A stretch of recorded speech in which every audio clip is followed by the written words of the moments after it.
If you've been white knuckling your way through adulting with ADHD, burnout, or just too many browser tabs open in your brain, I've got you. Let's hop on a free discovery call where we'll talk ADHD, purpose, and how to stop feeling like a walking to-do list. No weird sales pitches, just real talk. Fierce kindness. Book it now at youradhdguy.com.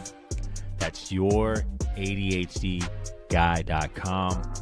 Your future self will high five you for it. Yeah.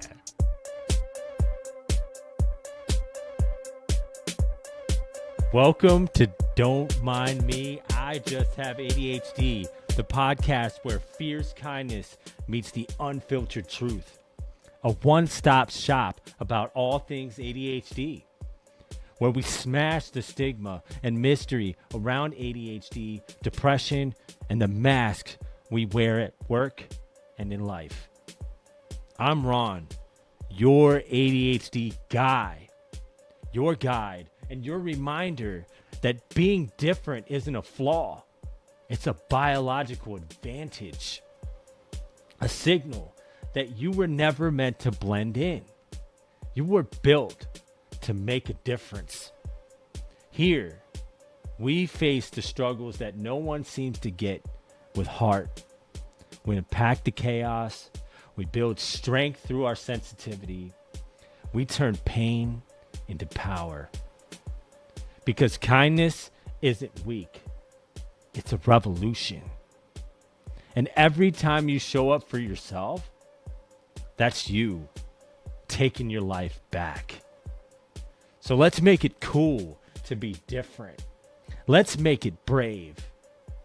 Let's make it yours.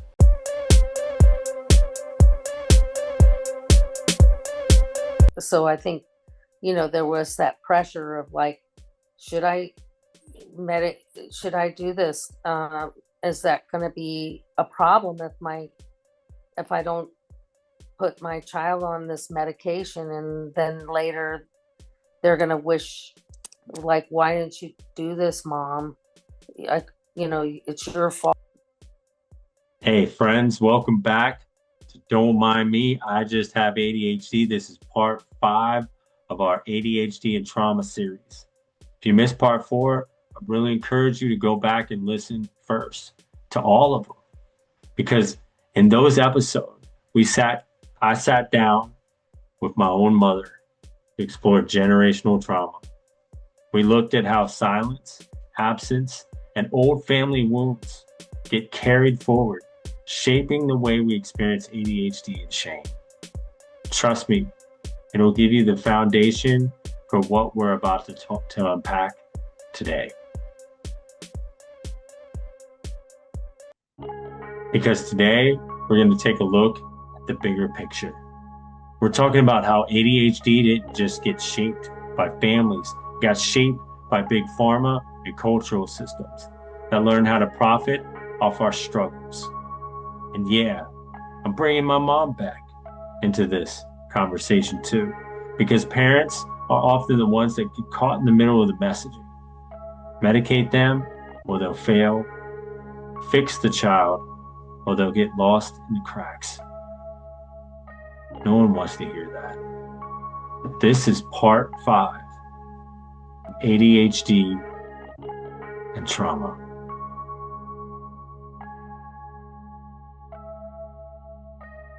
Now let's take a step back. ADHD as a diagnosis didn't rise in a vacuum. It grew alongside an industry, big pharma, that saw both real suffering and a market opportunity. Quick content note before we continue. This section mentions a tragic loss related to medication. If that's tender for you, skip ahead a few minutes and come back when you're ready. It's okay.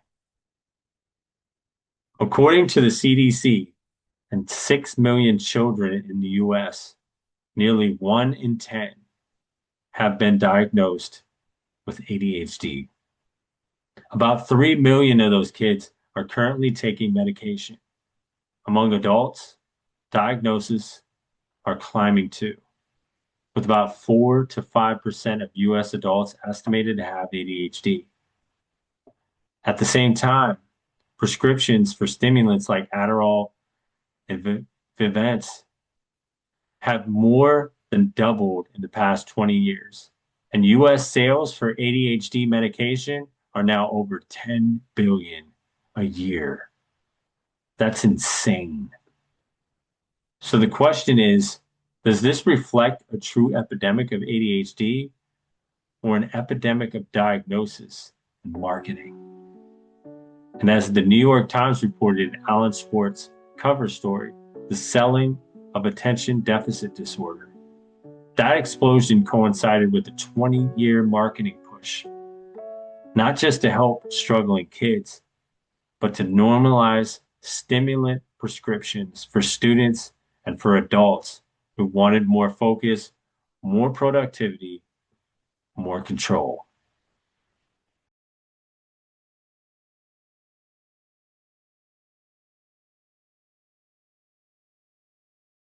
Crystal clear.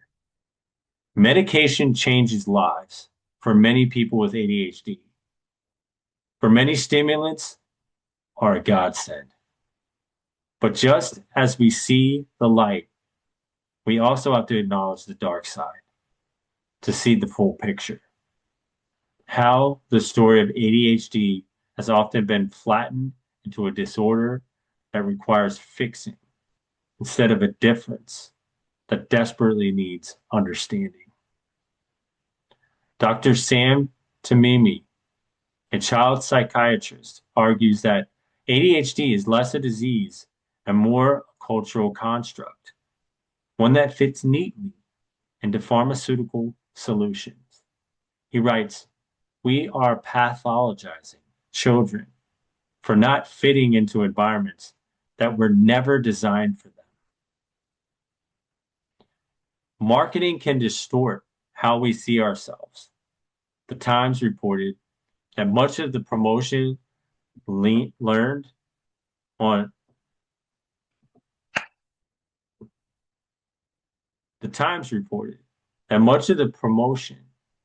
on select studies and testimonials, often from clinicians who'd received speaking fees or research supported from manufacturers, blurring the line between education and advertising. The late Dr. Keith Connors, a pioneer in ADHD research, warned that what we were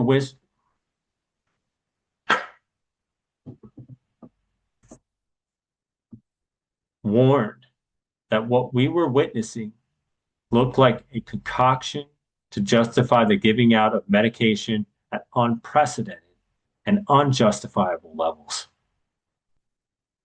This isn't just about the numbers. It's about narratives. When a culture is taught relentlessly that attention struggles equal a deficit, a defect that only a pill can fix, shame slips in through the back door. I'm broken unless I'm medicated. For many, medication is a tool. For some, the story becomes a trap. There's also the human cost. On Democracy Now!, journalist Amy Goodman hosted a panel with New York Times reporter Alan Schwartz, physician Dr. Gabor Mate, treatment center director Jameson Monroe, and John Edwards, whose son Johnny, a brilliant Harvard student, died by suicide after being prescribed stimulants and other medications at the campus clinic. Schwartz stressed that Johnny's outcome is atypical, but he also highlighted systemic problems. Fast, sloppy diagnosis,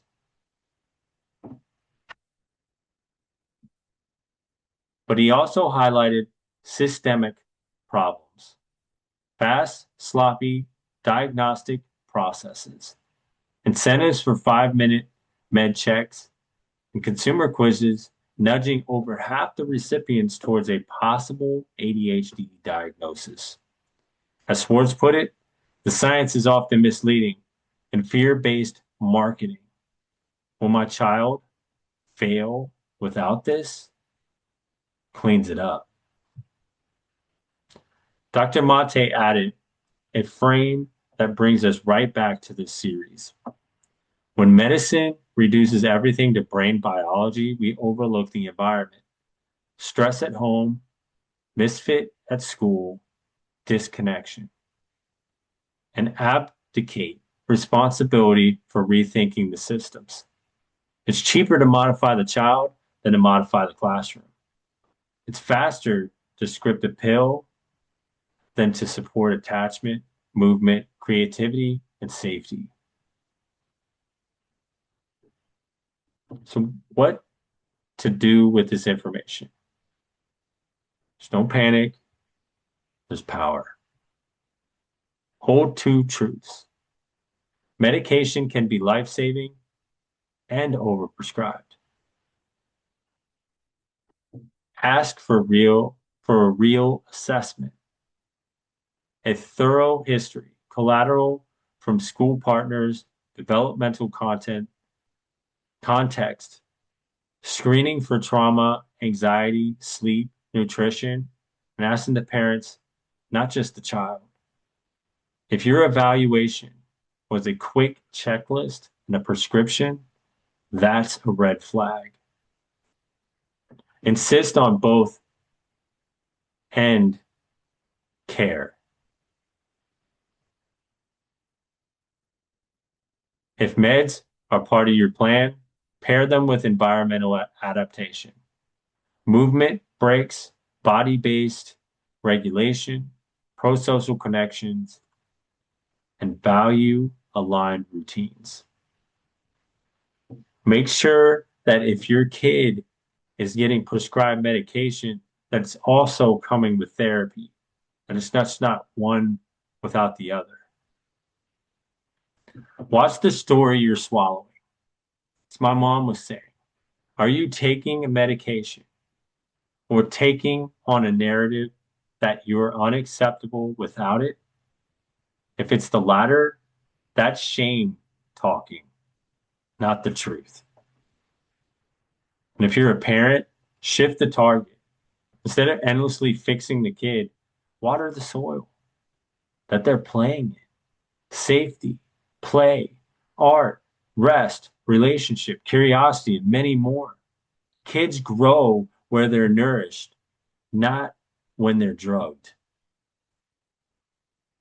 That should be a last resort.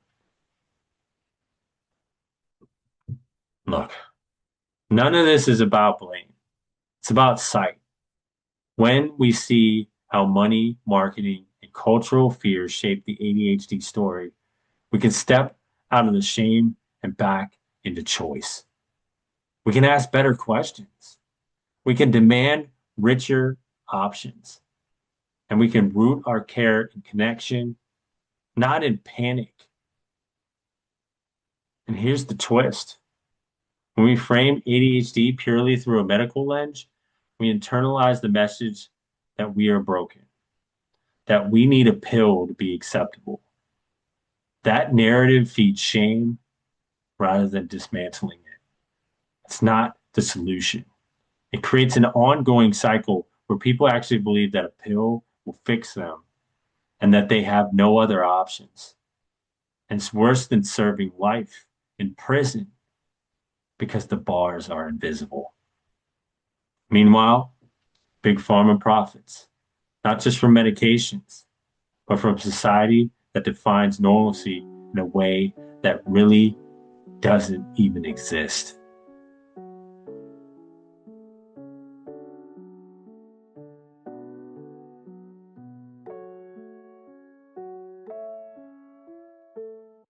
Do you remember moments where you felt pressure from like teachers or society about how I should behave? Um, well, I think it was mainly when you were in fifth grade and your teacher, you know, was noticing some of your behaviors, um, and thinking that you needed to go through some counseling or you might need to be put on medications. And yeah, so I think, there was that pressure of like, should I medic should I do this? Is that going to be a problem if I don't put my child on this medication and then later they're going to wish, like, why didn't you do this, mom? I, it's your fault, kind of feeling. But I also felt like, well, if I do put you on some kind of medication, are you going to be um, zoned out and not a normal kid? And you're going to think drugs are the key to being okay, when are you really wrong? Is there something really like that this is really wrong that you're this way? Maybe it's not, maybe it's just the way people perceive it, you know, Yeah. Did that you get a lot of you're just go did you ahead. did you get a lot of support from dad with Well, making that decision? I don't think he was interested in that direction either, putting you on medications. So we never really did. But I thought maybe you had some kind of allergies to food and it was reactive to you in some kind more emotionally because there were other things going on that were like you would get rashes or nosebleeds, um, aches in your muscles. And I thought, well, nobody really knows what that is. So let me try um, putting you on a diet so we can determine if you do have allergies to certain foods. And I think nowadays a lot of kids are gluten intolerant. And I don't know if you can correlate emotional behaviors with um, gluten. But because I haven't really done like enough of the research to know that. So I really can't speak to that as well. But you did Yeah. seem to do better because you were having trouble with wheat intolerance and some other things. Well, Um, I believe that has some effect on, a person's, it depends on their physiology and their diet, and that does have an effect on, psychology as well. But I don't think it has as much effect as like not knowing how to express yourself or having an emotional intelligence. mhm, Um, if you're able to talk about your emotions, like I feel that puts you in the best place, especially if you have an environment that encourages that. So looking back, what do you what do you think now that we've both gotten older, what have you learned about ADHD and trauma that you wish you knew back then? um, wow. I think I would have definitely did some different things, and been, more keenly aware of, you know, I guess, how to help you with these challenges with your behavior, and basically understand that, you're wired different. So it's Hmm. okay, and that's normal. I mean, some people that's their normal, you know, not be like, so worried about like, I don't know what's going on. I have an answer at least. And, Yeah. I can look into other things that are, going to more serve you to develop who you are in a more holistic way.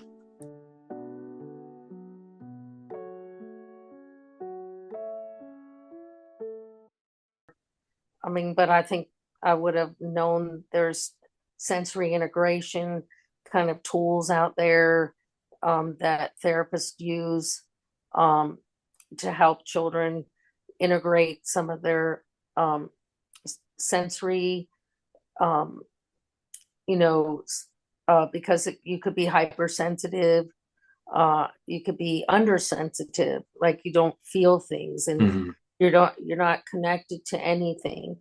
So there are a lot of things out there that are helpful to, um, kind of those systems to start to integrate. Because in development of children, if they've had some kind of injury, such as we were talking about, um, these would be programs out there that a child like that has that developmental injury potentially could integrate it because they can't do it without the help. Without help, there's just no Yeah. way.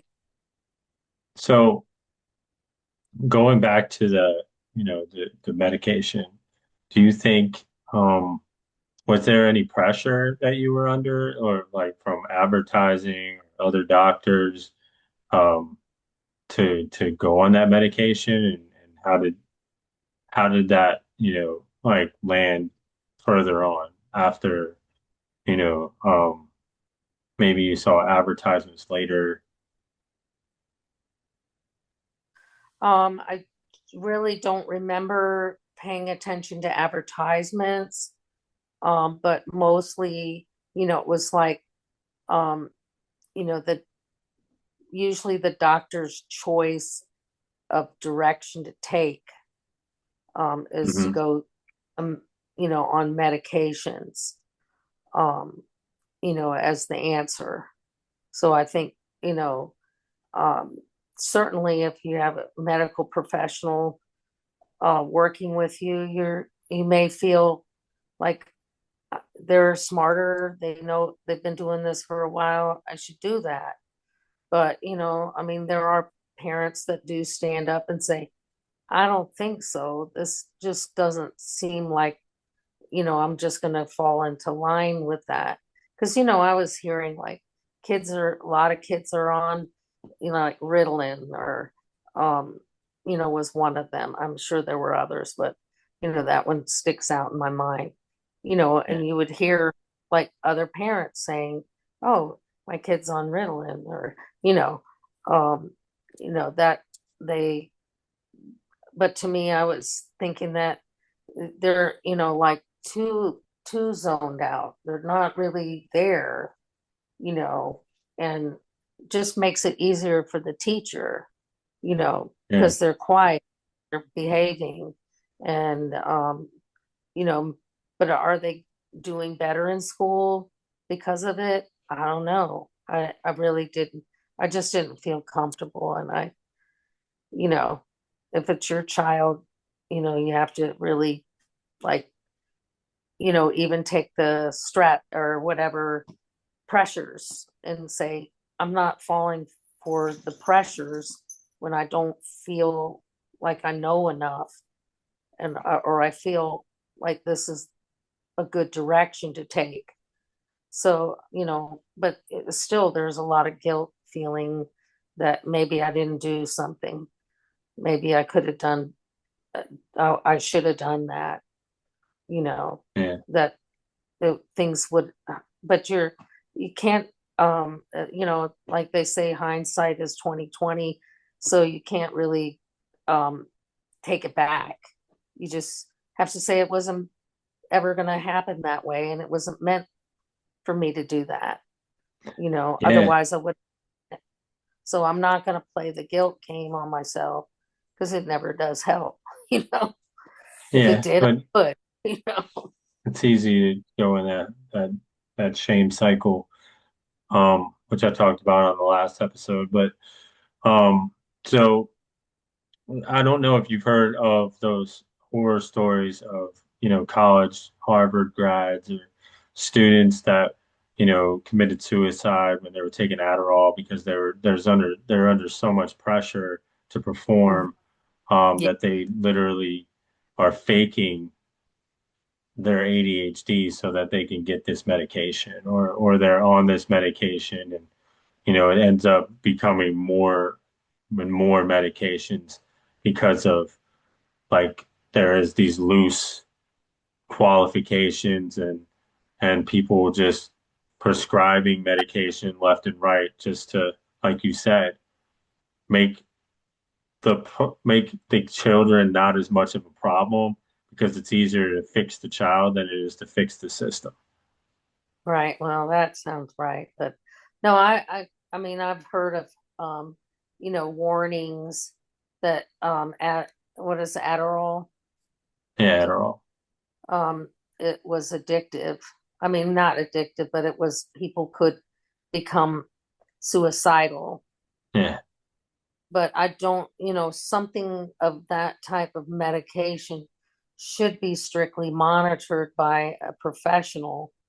But, I mean, I'm sure that, maybe before they understood more about the medications they're giving people, that that's how they found out that this is something you should be monitoring and not just giving out like candy, you know. yeah.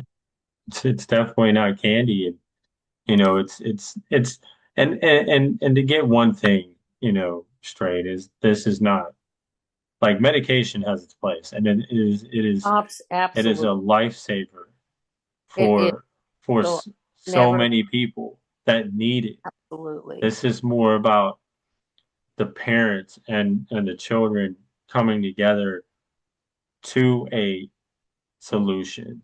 Do you think that maybe if you involve me in that process a little bit more, that we could have come to along with the doctor, that we could have came to Well, I a think better that, place, or do you think that that was even a thing? well, I'm sure, that I would have, if I was in a different situation. I don't think I was in the place where I could be putting you in the conversation, or the bringing you to the table with making decisions. I think it was mainly because of your father. I Hmm. didn't wouldn't have felt like, that was a you he would feel that was appropriate to include you, you know. Yeah. So I think part of it was that, I and it could have just been, I just, because of that, it would never dawn on me to think to put you in the conversation about it. But if, like, you think that that would have helped if you had I It the would have support? helped. I think it would have helped if you said, Mom, I think, I want to try this. I'm okay with that. You know, if you were to say, no, I really, um, don't want to be on a medication. I think I'd be not happy if I go on the medication. Then that would have been certainly, valid. You know, Yeah. I think part of the problem when I was in that period of my life was I didn't understand about validation. I didn't even know that that was okay to be validated, you know. So I think, nowadays, I think people understand that that's important for you to validate another person or to be validated.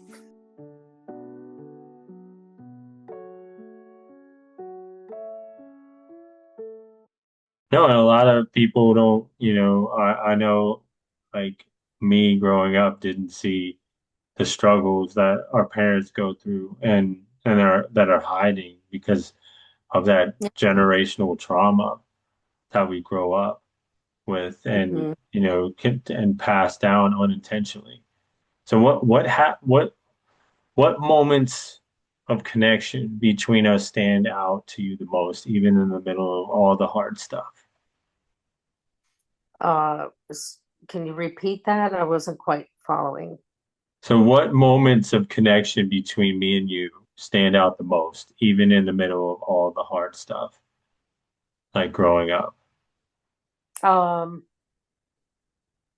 well, I think, um, we try to have fun and play and like run around the house and chase you and your sister, like trying to tickle you and just like having your friends over and playing goofy games with them, with your sister and her friends and your friends. And I think that was cool. And then like in the summer you guys would go across the street to the pool, and I'd come over there and see you guys swimming around, and you'd be like, Mom, look at me do this, watch me. So things that were just like small moments, I would say, that were precious. um you know Sharing meals together and talking and Yeah. and you would I saw you enjoy reading, and was happy that I saw you, just want to devour so much stuff, watching you get into reading books and, things that, brought me joy to see you um, becoming who you are and really, wanting to be. Um, I saw you trying to make your dad feel happy, feel proud of you. And that was like the biggest challenge that broke my heart, is to watch you try to do that and your Yeah. dad not really acknowledging that you're trying to do that. That was what your attempt was to, make him proud, make him feel proud of you. Well, at least somebody saw that, and and you understood that, and that's been a huge struggle of mine my whole life, and getting clean has been, one of the few times that I've heard him say, you know, m- often that he's proud of me, but it's still there's a lot missing from that connection still, and and that does have an effect. I've gotten a lot better, but it's like you said, I've reached out and I said I would like to hear more from you, and we'll see how that goes. Yeah, But I understand that he's went through his trauma, and I don't take it as personally as yeah. I used to. Um, Not that it doesn't, like I said, doesn't have an effect. So, what do you think we'd we've both had to unlearn from generations before us? Oh, wow. Um,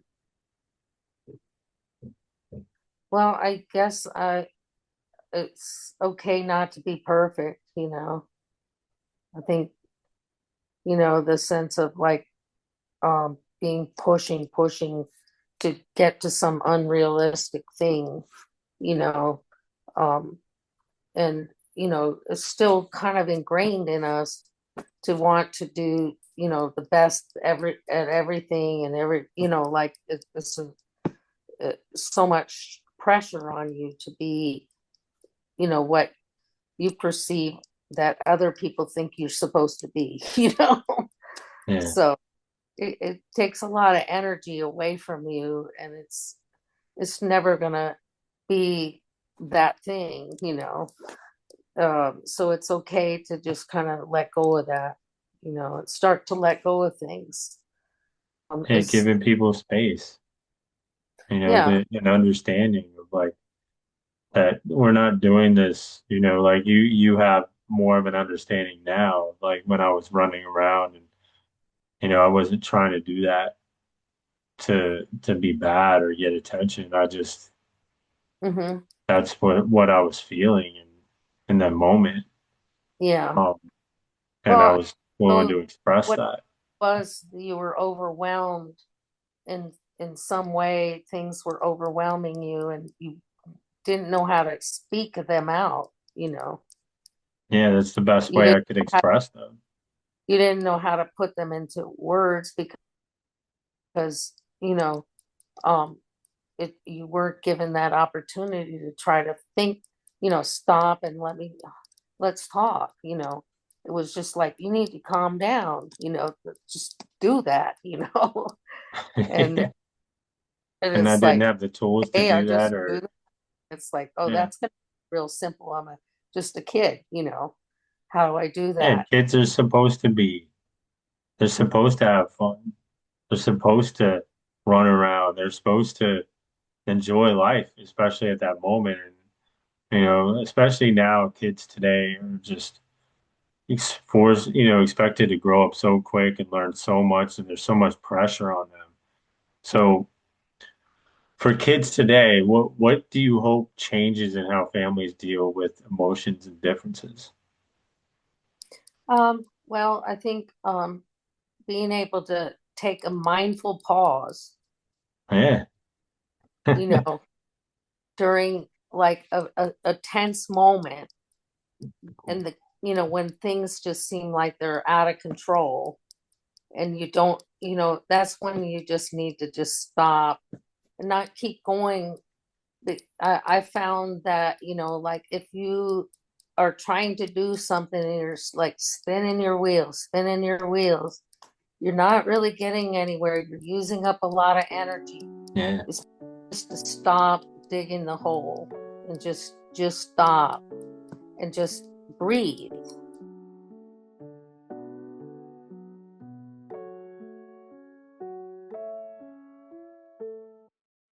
I guess, take that mindful pause, breathe, give yourself a day. You don't have to come up with an answer right Yeah, it's away. okay not to know. It's okay to have Yeah, fun. don't have an It's answer. okay to be a kid and running around and not being able to sit still.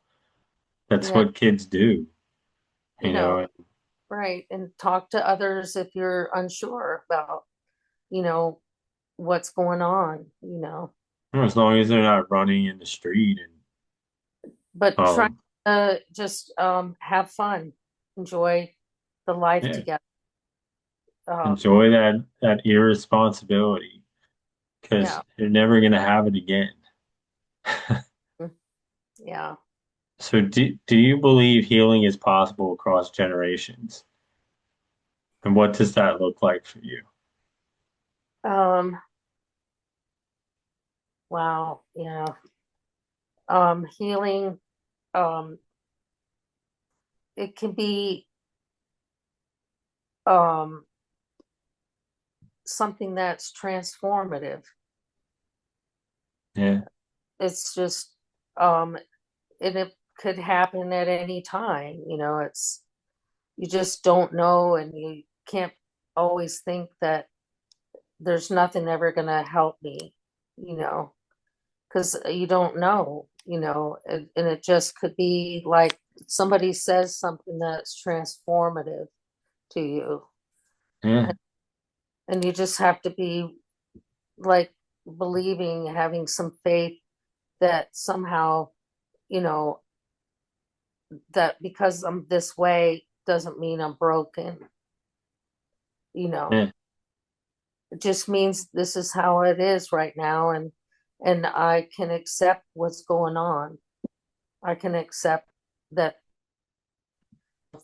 my life is this way, and it's okay still, and it might not be perfect, and I really can't imagine what that would look like being perfect anyway. So Yeah, who wants to be perfect?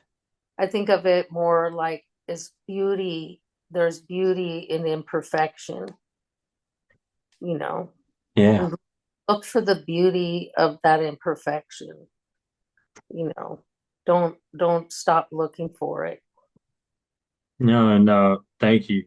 I couldn't have said it better myself. And, I appreciate you coming on the show and being so vulnerable and open about your experience.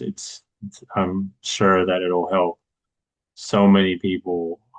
I've definitely learned a lot in this session about myself. I know we've had these conversations before, but we really haven't gotten this deep. And Yeah. um, it's like a therapy session.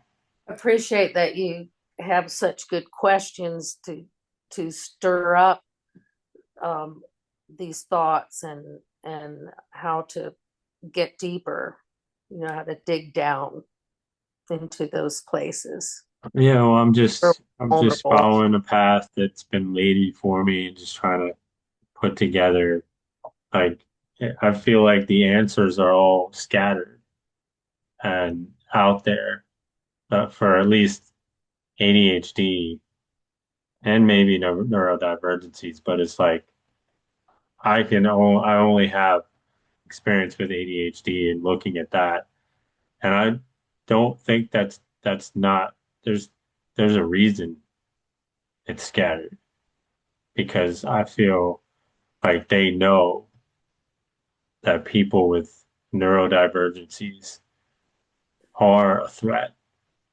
to the way the system is.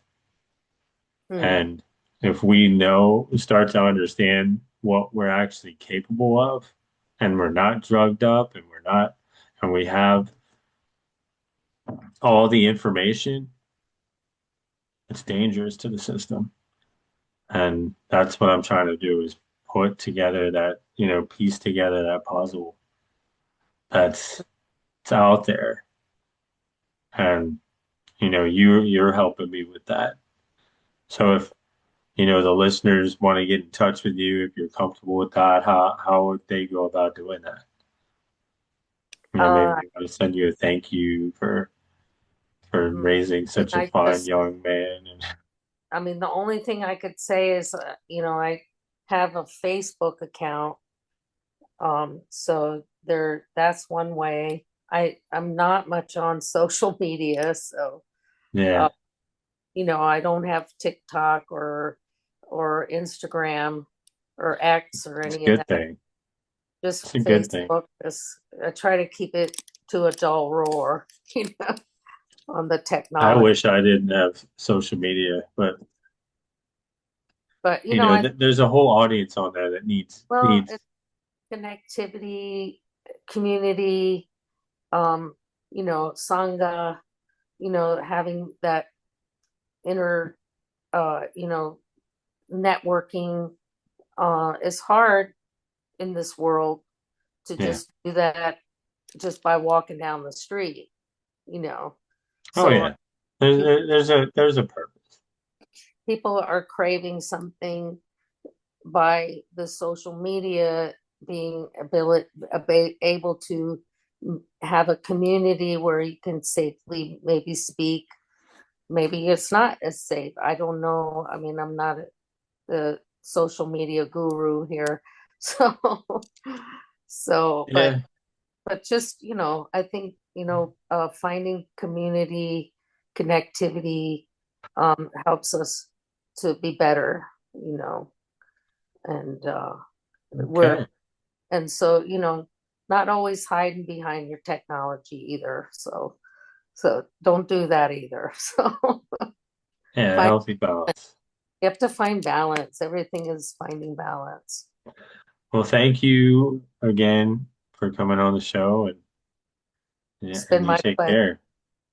Well, Love thank you you. for having me, and I love you too. And I'm glad we could spend some time on social media together. All right, bye.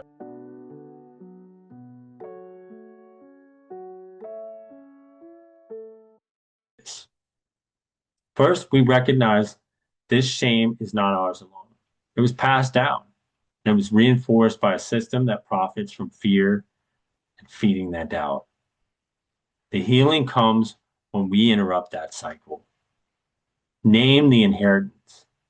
Ask yourself, what beliefs about worthiness, success, or emotions did I inherit from my family? Write them down. See them for what they are, not truths, but hand me downs. Really take a look at the things that you value and see if they're actually serving you. Reframe ADHD as adaptation. Dr. Mate reminds us the wound may not be our fault, but the healing is our responsibility. Your traits aren't evidence of brokenness. They're evidence of survival. They're evidence of perseverance. And hold on to that strength. Create new rituals of connection. Shame thrives in secrecy. Break the pattern by sharing your story. Practice vulnerability and building communities where difference is honored, not hidden. And if you're not part of that, find one or try to create one.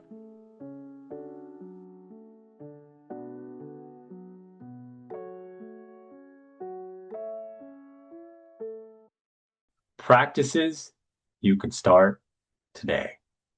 Here are a few things you can try right now that have a huge impact. General awareness journal.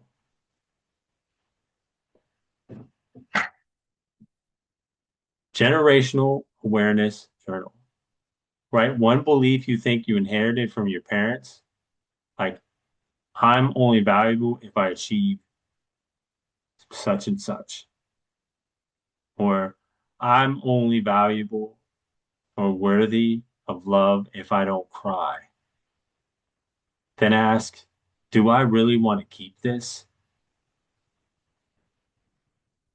Try the shame interrupt. Next time you feel that wave of I'm lazy or I'm broken, pause. Really, pause, rewind, and take that back to Blockbuster.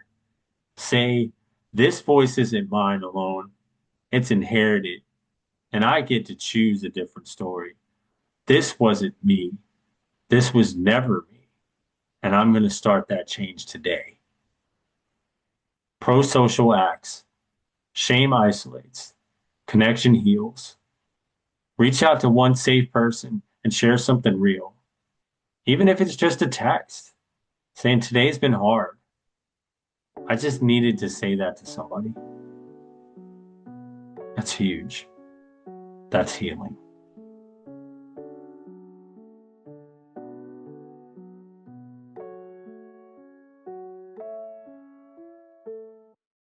If today's episode hit home, don't just listen, act. Download my self-discovery journal. Use it this week to track the shame, triggers you notice, and the family stories that shape them. Really dive deep into this amazing resource. Try one of the practices we talked about today, or at least a week. Hey, try it for 2.